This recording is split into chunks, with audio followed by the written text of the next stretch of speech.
ये देखो eukaryotic system में ना आरएनए की जो प्रोसेसिंग होती है वो देखते हैं। न्यूक्लियर आरएनए हमारे पास एक एमआरएनए होता है, आरआरएनए होता है, राइबोसोमल आरएनए, टीआरएनए। तो जब इनका प्री फॉर्म बन जाता है, प्री एमआरएनए बन जाता है, pre rRNA, pre tRNA form हो जाता है, उसके बाद इनकी प्रोसेसिंग में कौन कौन से स्टेप्स आते हैं। देखो एमआरएनए में स्टेप्स आते हैं। सबसे पहले एमआरएनए के 5 प्राइम को कैप किया जाता है, 5 प्राइम कैपिंग होती है। उसके बाद इसकी 3 प्राइम पे क्या होती है, टेलिंग होती है। देन इसकी स्प्लाइसिंग होती है। स्प्लाइसिंग जो होती है यानी कि इंट्रॉन्स का रिमूवल होता है। एंड देन आरएनए की थोड़ी बहुत एडिटिंग होती है। तो ये 4 स्टेप जो है हमको प्री एमआरएनए के बाद करने पड़ते हैं, तो हमें अपना मैच्योर एमआरएनए मिल जाता है। तो ये था हमारा प्री एमआरएनए के अंदर। याद रखना 5 प्राइम कैपिंग होगी, फिर पॉलीएडेनाइलेशन होता है 3 प्राइम पे, देन स्प्लाइसिंग होती है, देन आरएनए एडिटिंग होती है। फिर जब हमारा प्री आरआरएनए बन के आता है, राइबोसोमल आरएनए जो बन के आता है, इसमें क्या होता है, एक्सो एंडो न्यूक्लियोलाइटिक क्लीवेज होती है। इनमें 5 प्राइम 3 प्राइम कैप, वो 5 प्राइम कैपिंग एंड पॉलीएडेनाइलेशन नहीं होता है, वो सिर्फ एमआरएनए में होता है, क्योंकि एमआरएनए ही हमारा प्रोटीन बनाता है। तो इनमें सिर्फ एक्सो एंडो न्यूक्लियोलाइटिक क्लीवेज होती है, थोड़ी बहुत केमिकल मॉडिफिकेशन होती है एंड स्प्लाइसिंग होती है इनके अंदर। ठीक है, इंट्रॉन्स भी इनके अंदर अलग अलग होते हैं। जैसे एमआरएनए के अंदर जो इंट्रॉन्स होते हैं ना, वो जीयूएजी इंट्रॉन्स होते हैं, तो इनकी हमको स्प्लाइसिंग करनी होती है। प्री आरआरएनए के अंदर ग्रुप 1 इंट्रॉन हमें देखने को मिलता है, उसकी स्प्लाइसिंग होती है। स्प्लाइसिंग मतलब इंट्रॉन्स को रिमूव करना।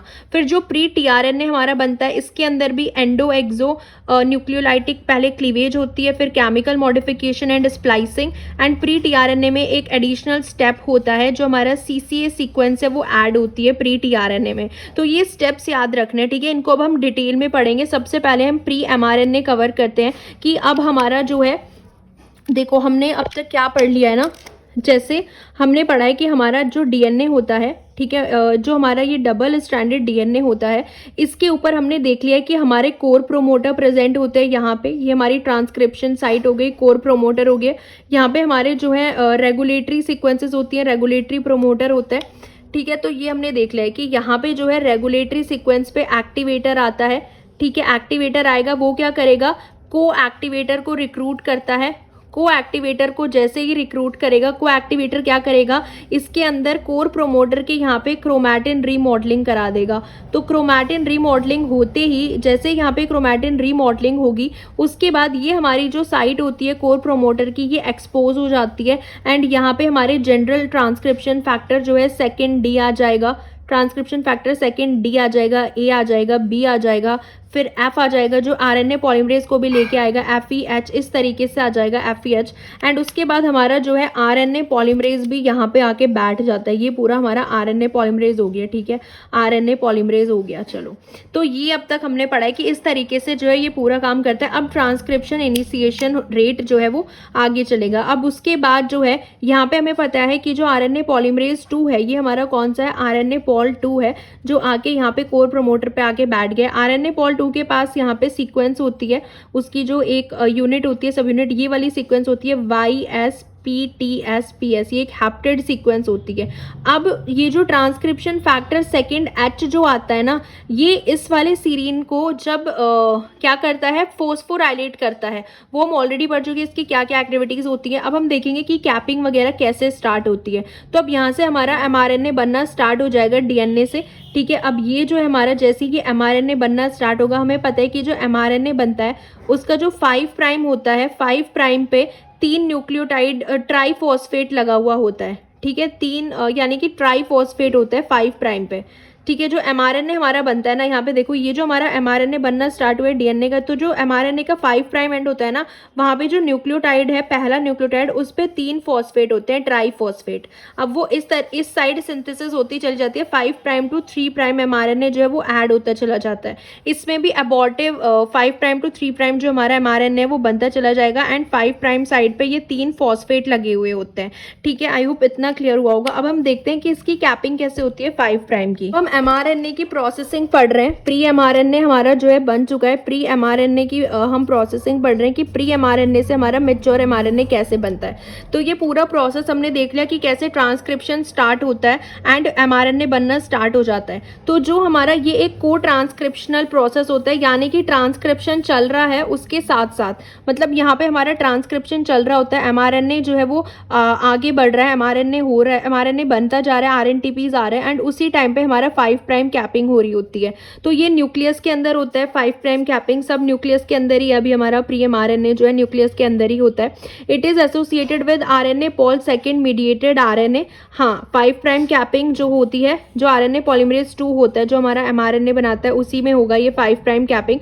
5 प्राइम कैपिंग के एंजाइम तब रिक्रूट होते हैं जब हमारा जो 5th सीरीन है, जैसे ही ये transcription factor second H 5th वाले सीरीन को 1 2 3 4 5th वाले सीरीन को फॉस्फोराइलेट कर देगा ना, ये वाला सीरीन जब फॉस्फोराइलेट होगा तो कैपिंग के फैक्टर्स जो है वो रिक्रूट होना स्टार्ट हो जाते हैं। ठीक है, तो ये जो H फैक्टर होता है, ये एस 5th सीरीन को जैसे ही क्या करेगा, 5th वाले सीरीन को फॉस्फोराइलेट करेगा तो कैपिंग के फैक्टर रिक्रूट हो जाते हैं। अब देखो ये कैपिंग होती कैसे है। देखो ये हमारा mRNA दिखाया हुआ है, mRNA का जो पहला न्यूक्लियोटाइड होता है यहाँ पे 5 प्राइम है, 5 प्राइम साइड पे जो पहला न्यूक्लियोटाइड होता है उसके पास ट्राईफॉस्फेट होता है, वो alpha beta and gamma phosphate उस पर अटैच होता है। ठीक है, अब ये मैं ऑलरेडी डिटेल में बता चुकी हूँ सारी चीज़ें कि कैसा स्ट्रक्चर होता है न्यूक्लियोटाइड का। होप वो आप पूरी वीडियो सीरीज में देख रहे होंगे। तो ये हमारी जो है 5th प्राइम पे तीनों फॉस्फेट होते हैं, alpha beta and gamma phosphate. उसके बाद जो एंजाइम आता है वो आता है हमारे RNA ट्राईफॉस्फेटेज। ये जो RNA ट्राईफॉस्फेटेज एंजाइम है ना, ये यहाँ से इस गामा फॉस्फेट को रिमूव कर देता है। RNA ट्राईफॉस्फेटेज एंजाइम क्या करेगा, यहाँ से गामा फॉस्फेट को रिमूव कर दिया, अब हमारे पास सिर्फ अल्फा बीटा फॉस्फेट बचता है। ठीक है, ये हमारा प्री mRNA हम लेके चल रहे हैं। उसके बाद जो है 5 प्राइम की कैपिंग देख रहे हैं कैसे होती है। फिर हमारे पास आता है ग्वानिनिल ट्रांसफरेज। ग्वानिनिल ट्रांसफरेज क्या करता है ना, हमारे पास एक ग्वानिन न्यूक्लियोटाइड होता है, GTP होता है, ग्वानिन ट्राईफॉस्फेट। ये क्या करता है, ग्वानिनिल ट्रांसफरेज क्या करता है, इस ग्वानिन ट्राईफॉस्फेट से इसको हटा देगा, यानी कि जो बीटा और गामा फॉस्फेट होते हैं इनको रिमूव कर देगा यहाँ से। एंड ये जो हमारा फिर ग्वानिन मोनोफॉस्फेट बचता है ना, ग्वानिन मोनोफॉस्फेट, इसको यहाँ पे अटैच करा देता है mRNA पे। तो यानी कि पायरोफॉस्फेट यहाँ से रिमूव करा देता है एंड ग्वानिन मोनोफॉस्फेट यहाँ पे आके ऐड हो जाता है। तो ग्वानिन मोनोफॉस्फेट में जो फॉस्फेट होता है वो अल्फा होता है ना, तो इसका अल्फा फॉस्फेट ग्वानिन मोनोफॉस्फेट का, एंड जो 5 प्राइम पे हमारा न्यूक्लियोटाइड था उसका beta phosphate, 5 prime beta phosphate, and इनके बीच में एक जो है 5 प्राइम, ये एक अनयूजुअल लिंकेज फॉर्म हो जाता है दोनों के बीच में। तो देखो हमारा जो mRNA था, RNA ट्राईफॉस्फेटेज आया जिसने यहाँ से गामा को रिमूव कर दिया, ग्वानिनिल ट्रांसफरेज आया जिसने GMP को, ग्वानिन मोनोफॉस्फेट को यहाँ पे ऐड कराया, तो यहाँ पे 5 प्राइम ये एक अनयूजुअल ट्राईफॉस्फेट लिंकेज फॉर्म हो जाता है। उसके बाद दूसरा जो एंजाइम आता है, तीसरा, वो आता है ग्वानिन 7 मिथाइल ट्रांसफरेज। ये क्या करता है, ग्वानिन की जो 7th पोजीशन होती है ना, ग्वानिन के 7th पोजीशन पे, ठीक है, transfer CH3 on the 7th position of guanine. Guanine हमें पता है कि कौन सी रिंग होती है, फ्यूरिन की रिंग होती है ना, 9 मेंबर्ड रिंग होती है ग्वानिन, जिसकी 7th पोजीशन पे ये मिथाइल ऐड कर देता है ग्वानिन के।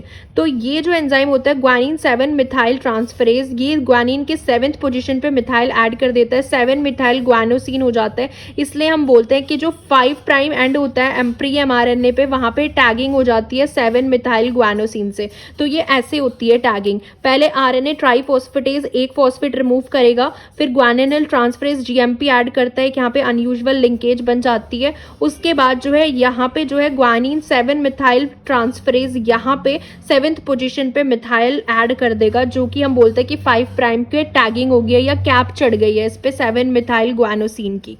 ऐसा होता है ग्वानिन का स्ट्रक्चर, 7th पोजीशन पे मिथाइल यहाँ पे ऐड हो जाता है।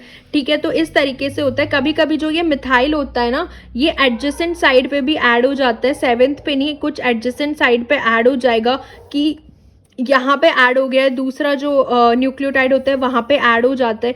ठीक है, इस जो हमारा 5 प्राइम एंड होता है ना RNA चेन का, वहाँ पे भी तो हमारे 2 फॉस्फेट होते हैं ना, अल्फा बीटा और न्यूक्लियोटाइड होता है, तो वहाँ पे भी अगर मिथाइल ऐड हो जाता है उसको हम कैप 1 एंड कैप 2 बोलते हैं, क्योंकि ये रैंडम प्रोसेस होता है कभी कभी। ये देखो, ये जो 5 प्राइम कैपिंग में मैंने आपको बताया ना कैप 0 कैप 1 कैप 2 कैसे बोलते हैं, क्योंकि यहाँ पे हमारा ये ग्वानिन का मोनोफॉस्फेट अटैच्ड है, ठीक है। ये हमारा ग्वानिन का मोनोफॉस्फेट है, जिसपे 7th पोजीशन पे अगर मिथाइल ऐड हो रहा है वो तो हमारा कैप 0 हो गया। लेकिन अगर 7th पोजीशन के साथ साथ जो हमारा ये फॉस्फेट होता है, दूसरा mRNA जो हमारा होता है, वहां पे अगर ये अटैच हो जाता है, उसके बॉन्डिंग पे वहां पे अगर अटैच हो जाते हैं, शुगर के 2nd पोजीशन पे अगर अटैच हो जाता है मिथाइल, तो उसको हम कैप 1 बोलते हैं। अगर यहाँ पे अटैच हो जाता है और अगर इस वाले दूसरे वाले न्यूक्लियोटाइड के शुगर पे अटैच हो जाते हैं, उसको हम कैप 2 बोलते हैं। तो मतलब ये बहुत ही रैंडम प्रोसेस होता है, कभी कभी ये मिथाइल इस वाले न्यूक्लियोटाइड पे भी ऐड हो सकता है, इस वाले न्यूक्लियोटाइड के शुगर पे या इस वाले न्यूक्लियोटाइड के शुगर पे भी ऐड हो सकता है, तो 2 मिथाइल हो गए, तो इसको हम कैप 2 बोलते हैं। तो इस तरीके से ये कैप 1 कैप 2 जो है ये रैंडम प्रोसेस होता है जो फॉर्म हो सकते हैं, ठीक है। होता है एस एडिनोसिल मिथियोनिन जो होता है ये मिथाइल ग्रुप का डोनर होता है, ठीक है। तो ये मैंने जो स्टेप्स है वो लिखे भी हुए हैं, I read it out. In the first step जो गामा फॉस्फेट होता है 5 प्राइम एंड पे आरएनए के, वो रिमूव हो जाएगा बाय आरएनए ट्राइफॉस्फेटेज, ठीक है, हमने देख लिया है। उसके बाद ग्वानिनिल ट्रांसफरेज एंजाइम जो है वो जीएमपी मॉइटी को ऐड करता है to the terminal beta phosphate जो है आरएनए का, ठीक है, ये भी हमने देख लिया है कि ग्वानिनिल ट्रांसफरेज ऐड करेगा। और उसके बाद ये दूसरा 2 स्टेप प्रोसेस होता है जिसमें हमारा पहले जीएमपी का कॉम्प्लेक्स जनरेट होता है, फ्रॉम जीटीपी से जीएमपी बनता है, जिसमें हमारा पायरोफॉस्फेट बीटा और गामा रिलीज हो जाते हैं, ये भी हमने देख लिया, ठीक है। उसके बाद इस जीएमपी को हम कहाँ ट्रांसफर करते हैं, बीटा फॉस्फेट पे, और इस लिंकेज में और फिर जो न्यूली एडेड ग्वानिन होता है उसको मॉडिफाई कर देते हैं, मिथाइल ट्रांसफरेज जो होता है वो मिथाइल ग्रुप 7th पोजीशन पे ट्रांसफर कर देगा, ठीक है। तो ये पूरा क्लियर हो गया है, आई होप डायग्राम से भी क्लियर हो गया होगा। तो 3 एंजाइम इसमें होते हैं। सबसे पहला कौन सा एंजाइम होता है, ट्राइफॉस्फेटेज होता है, ठीक है, ये रहा आरएनए ट्राइफॉस्फेटेज। दूसरा एंजाइम होता है ग्वानिनिल ट्रांसफरेज एंड तीसरा एंजाइम जो होता है वो कौन सा होता है, हमारा मिथाइल ट्रांसफरेज। और इसकी इंपॉर्टेंस क्या होती है कैपिंग की, एक तो ये एमआरएनए को प्रोटेक्ट करते हैं ताकि जो 5 प्राइम एक्सोन्यूक्लियस है उसको डिग्रेड ना कर दे, इसलिए हम 5 प्राइम पे कैप चढ़ा देते हैं 7 मिथाइल ग्वानोसिन की। और जो बाइंडिंग होती है राइबोसोम की एमआरएनए के साथ, ठीक है, जब हम ट्रांसलेशन करते हैं ना, प्रोटीन जब बनता है एमआरएनए पे, तो राइबोसोम की जब बाइंडिंग होती है उसमें भी ये जो 5 प्राइम कैपिंग है ये इंपॉर्टेंट होती है, ठीक है। 5 प्राइम यूटीआर जो होता है ट्रांसलेटेड रीजन, वहीं पे तो राइबोसोम आके बाइंड करता है। सो राइबोसोम की बाइंडिंग में ये इसकी इंपॉर्टेंस होती है, एंड दूसरा ये डिग्रेडेशन से प्रोटेक्ट करता है। तो आई होप प्री एमआरएनए का ये जो फर्स्ट स्टेप था, हमने 5 प्राइम कैपिंग ये हमने कवर कर लिया है। कहाँ पे, ये जो था प्री एमआरएनए पे 5 प्राइम कैपिंग हमारा हो चुका है। अब हम देखते हैं कि पॉलीएडेनाइलेशन कैसे होती है 3 प्राइम एंड। 5 प्राइम कैपिंग है वो भी न्यूक्लियस में ही होता है, एंड पॉलीएडेनाइलेशन भी न्यूक्लियस पे ही होता है। इसमें हम क्या करते हैं, 3 प्राइम एंड पे एक पॉली ए टेल लगा देते हैं, ठीक है। तो जो पॉली ए टेल होती है ना, इसमें मल्टीपल एडिनोसिन मोनोफॉस्फेट होते हैं हमारे, यानी कि बहुत सारे हम AMP ऐड कर देते हैं, एडिनोसिन मोनोफॉस्फेट, बहुत सारे ये मल्टीपल ऐड हो जाते हैं 3 प्राइम पे, तो उसको हम पॉली ए टेल बोलते हैं, ठीक है। इसके अंदर जो है 2 प्रोटीन कॉम्प्लेक्सेस जो होते हैं, they are carried by CTD of RNA polymerases, ठीक है। जो RNA पॉलीमरेज होता है ना, उसकी जो कार्बोक्सी टर्मिनल टेल होती है, कार्बोक्सी टर्मिनल डोमेन जो होता है आरएनए पॉलीमरेज का, उस पे 2 कॉम्प्लेक्स होते हैं, प्रोटीन कॉम्प्लेक्स जो वो कैरी करता है। एक तो होता है CPSF cleavage and polyadenylation specificity factor, and एक होता है CSTF क्लीवेज स्टिमुलेटरी फैक्टर। इन्हीं फैक्टर्स का अब हम रोल देखते हैं कि पॉलीएडेनाइलेशन कैसे हो रहा है, ठीक है। पहले हम ना इसमें एमआरएनए का स्ट्रक्चर देखते हैं, ये बहुत ध्यान से देखना है इसका स्ट्रक्चर। ये जो प्री एमआरएनए होता है ना, इस पे एक तो ये पॉली ए सिग्नल मिलता है, AAUAAA, ये एक पॉली ए सिग्नल होता है, एंड यहाँ पे हमारी होती है poly एडेनाइलेशन site.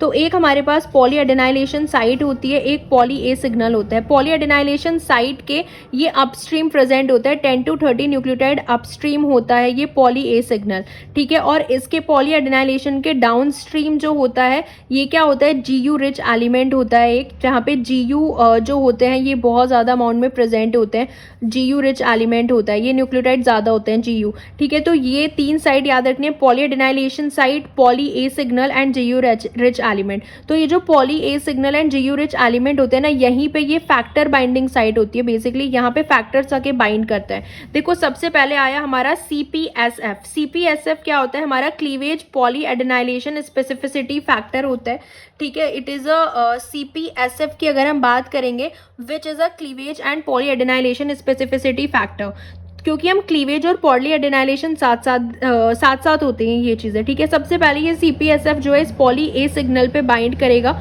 Poly A signal पे बाइंड करने के बाद फिर यहाँ पे हमारे पास आते हैं cleavage stimulatory factor and cleavage factors आते हैं।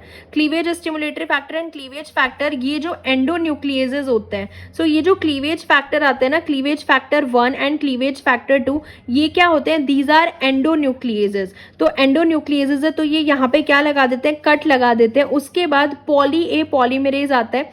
पॉली ए पॉलीमरेज क्या करता है?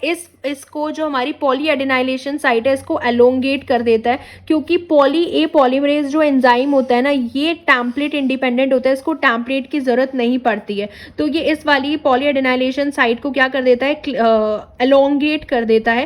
टेम्पलेट इंडिपेंडेंट होता है ये पॉली ए पॉलीमरेज। तो यहाँ पे हमारे बहुत सारे AMP ऐड हो जाते हैं, poly A polymerase AMP add कर देता है, ठीक है। तो समझ में आया कि पहले CPSF आके बाइंड हुआ पॉली ए सिग्नल पे, उसके बाद ये क्लीवेज फैक्टर्स आते हैं जो पॉली एडिनाइलेशन साइट पे बाइंड हुए हैं एंड एंडोन्यूक्लिएजेस होते हैं, बेसिकली इसको कट कर देंगे and then poly A polymerase यहाँ से इसको एलोंगेट कर देता है 3 प्राइम एंड को। तो इस तरीके से जो हमारा पॉली एडिनाइलेशन है वो परफॉर्म होता है क्लीवेज के साथ साथ, ठीक है। क्लीवेज फैक्टर्स भी आते हैं and then poly A polymerase जो है उसको एलोंगेट कर देता है। इसका इंपॉर्टेंस यही होता है, एक तो ये स्टेबिलिटी प्रोवाइड करता है, जितनी ज़्यादा पॉली ए टेल होगी उतनी ज़्यादा जो mRNA उसकी हाफ लाइफ उतनी ज़्यादा होगी, वो उतना ही ज़्यादा स्टेबल होगा। और न्यूक्लियस से जब mRNA को हमें साइटोसोल में भेजना होता है, जहाँ पे प्रोटीन बनते हैं, राइबोसोम आके अटैच होता है उस पर, तो उसके लिए भी न्यूक्लियस टू साइटोप्लाज्म ट्रांसपोर्ट में ये हेल्प करता है पॉली एडिनाइलेशन। तो ये पूरा प्रोसेस आपको समझ में आया पॉली एडिनाइलेशन एंड इंपॉर्टेंस क्या होता है पॉली एडिनाइलेशन का। डायग्राम में भी देख सकते हैं, यहाँ पे हमारे पास पॉली ए सिग्नल होता है। पॉली ए सिग्नल यहाँ पे पॉली एडिनाइलेशन साइट है एंड ये जीयू रिच एलिमेंट होता है। पहले CPSF आएगा, पॉली ए सिग्नल पे बाइंड होगा, फिर ये स्टिमुलेटरी फैक्टर आता है। ये जो क्लीवेज स्टिमुलेटरी फैक्टर होता है ना, ये यहाँ पे बाइंड करता है जीयू रिच एलिमेंट पे, एंड जो क्लीवेज फैक्टर 1 और 2 जो एंडोन्यूक्लिएजेस होते हैं वो यहाँ पे बाइंड करते हैं पॉली एडिनाइलेशन साइट पे। फिर पॉली ए पॉलीमरेज आता है और वो इसको एलोंगेट कर देता है। तो हमारे पास क्या हो जाते हैं? ये बहुत सारे AMP अटैच हो जाते हैं इस पे 3 प्राइम एंड पे, ठीक है। तो इस तरीके से क्लीवेज फैक्टर भी साथ साथ आ रहा है, उसके बाद पॉली ए पॉलीमरेज इसको एलोंगेट कर देता है 3 प्राइम एंड को। एटलीस्ट याद रखना, और इसके अंदर ना एटलीस्ट 200 रेसिड्यूज की ये लेंथ बनती है, इसकी पूरी 200 रेसिड्यूज की ये लेंथ होती है, ठीक है। जो पॉली एडिनाइलेशन होता है ना, वो कुछ mRNA में बैक्टीरिया के अंदर भी देखने को मिलता है, also occur in some mRNA in bacteria. E coli में जो पॉली एडिनाइलेशन होता है ना, इसमें हमारा जो पॉली ए टेल होता है उसमें 10 to 40 न्यूक्लियोटाइड ऐड होते हैं, और यहाँ पे तो हमने देखा कि 200 रेसिड्यू की लेंथ बन जाती है। और ये जो कैटेलाइज होता है, ये पॉली ए पॉलीमरेज जो राइबोसोम के साथ एसोसिएटेड होता है बैक्टीरिया में, वही करता है पॉली ए पॉलीमरेज। यहाँ पे इसका काम क्या होता है ना, पॉली ए टेल का काम क्या होता है? Poly A tail act as a binding site for nucleases. क्योंकि देखो बैक्टीरिया के अंदर ऐसा नहीं है कि न्यूक्लियस से बाहर साइटोप्लाज्म में आ रहा है, वहाँ सब जो है एक ही जगह पे होता है, मतलब साइटोप्लाज्म में ही सारी चीज़ें होती हैं। तो वहाँ न्यूक्लियस से हमें साइटोप्लाज्म में नई चीज़ें लानी है, तो इसलिए पॉली ए टेल का काम क्या होता है? ये एक बाइंडिंग साइट की तरह काम करती है वहाँ पे PNPs एंड RNAs के लिए। ये क्या होते हैं? न्यूक्लियसेस होते हैं, इनकी बाइंडिंग साइट की तरह ये काम करती है पॉली ए टेल। तो वो which is responsible for mRNA degradation. तो वहां पे इसका काम ये होता है as a binding site for nucleases poly A tail, क्योंकि बैक्टीरिया में हमको उसको न्यूक्लियस से बाहर नहीं लेके आना है। बैक्टीरिया में ऐसा नहीं है कि वो न्यूक्लियस में होता है, ऐसा कुछ नहीं होता है। बैक्टीरिया में जो है ट्रांसक्रिप्शन एंड ट्रांसलेशन दोनों साइटोप्लाज्म में होता है। They don't have a distinct nucleus, उनके पास नहीं होता है। सो आई होप ये क्लियर हुआ होगा। पॉली एडिनाइलेशन के साथ ना एक टर्म और आती है जिसको हम बोलते हैं अल्टरनेटिव पॉली एडिनाइलेशन।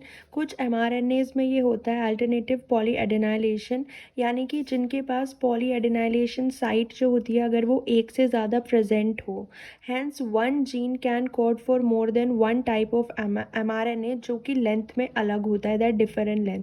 तो अगर एक से ज़्यादा पॉलीएडेनाइलेशन साइट होती है तो दो टाइप के mRNA जो है वो जनरेट हो सकते हैं। ये कुछ टाइप mRNA में होता है, ठीक है। इसमें हम जो है यहाँ पे देख सकते हो कि सपोज़ करो ये जो पोजीशन है पॉलीएडेनाइलेशन साइट, इसके पास दो पॉलीएडेनाइलेशन साइट है, ठीक है। तो अगर क्लीव पहली साइट पे हो गया तो इसका mRNA का साइज़ इतना होगा, अगर ये क्लीव इस वाली साइट पे हो गया तो इस mRNA का साइज़ बड़ा होगा। तो यानी कि दो तरीके के mRNAs जो हो सकते हैं, प्राइमरी ट्रांसक्रिप्ट्स जो हो सकते हैं, वो दो तरीके के mRNA जो है वो जनरेट हो सकते हैं अगर पॉलीएडेनाइलेशन साइट हमारे पास दो प्रेजेंट है तो। इसी को हम बोलते हैं alternative polyadenylation, and which is a very important माना जाता है। ये जो पॉलीएडेनाइलेशन होता है ये बहुत इंपॉर्टेंट हम देखते हैं इम्यूनोग्लोबिन की जो चेन होती है ना उसमें, क्योंकि वहाँ पे जो IgM होती है ना इम्यूनोग्लोबिन, वो जो सिक्रेटेड फॉर्म में होती है। कुछ इम्यूनोग्लोबिन्स जो होते हैं जो एंटीबॉडीज़ होती है हमारी IgM जो होती है इम्यूनोग्लोबिन, जो सिक्रेटेड फॉर्म में होती है वो शॉर्टर होती है, उसका जो साइज़ होता है वो छोटा होता है। इसका मतलब पॉलीएडेनाइलेशन की वजह से ये डिफरेंसेस जो हैं जनरेट हो जाते हैं कि अगर लॉन्गर mRNA होगा तो वो मेम्ब्रेन के ऊपर प्रेजेंट होती है, प्लाज्मा मेम्ब्रेन के ऊपर IgM जो होती है इम्यूनोग्लोबिन, वो अगर मेम्ब्रेन के ऊपर प्रेजेंट है यानी कि वो उसका mRNA जो है वो लार्ज बना हुआ है, वो दूसरे पॉलीएडेनाइलेशन साइट पे कट किया है। तो इसलिए इसका एग्जांपल हम इम्यूनोग्लोबिन की चेन्स में देख सकते हैं कि शॉर्टर mRNA तो सिक्रेटेड फॉर्म जो होती है इम्यूनोग्लोबिन की वहाँ देखने को मिलता है, एंड लॉन्गर mRNA जो होता है वो प्लाज्मा मेम्ब्रेन पे हमें देखने को मिलता है। तो इसलिए पॉलीएडेनाइलेशन जो हमें डाइवर्सिटी देखने को मिलती है इम्यूनोग्लोबिन में उनके साइज़ में, वो polyadenylation could be one of the reason for this, ठीक है। तो पॉलीएडेनाइलेशन साइट इसी को बोलते हैं अल्टरनेटिव पॉलीएडेनाइलेशन की दो mRNA जनरेट हो सकते हैं डिपेंडिंग ऑन कौन सी पॉलीएडेनाइलेशन साइट पे आके क्लीव हो रहा है, कहाँ पे हम पॉली ए टेल जनरेट कर रहे हैं, ठीक है। तो दिस इज द अल्टरनेटिव पॉलीएडेनाइलेशन। ने mRNA का 5 प्राइम कैपिंग देख ली है, पॉलीएडेनाइलेशन देख ली है इसकी 3 प्राइम एंड पे कैसे हम टेल ऐड होती है। अब हम देखते हैं स्प्लाइसिंग, जो इसके अंदर GUAG इंट्रॉन्स होते हैं ना उनकी स्प्लाइसिंग कैसे होती है।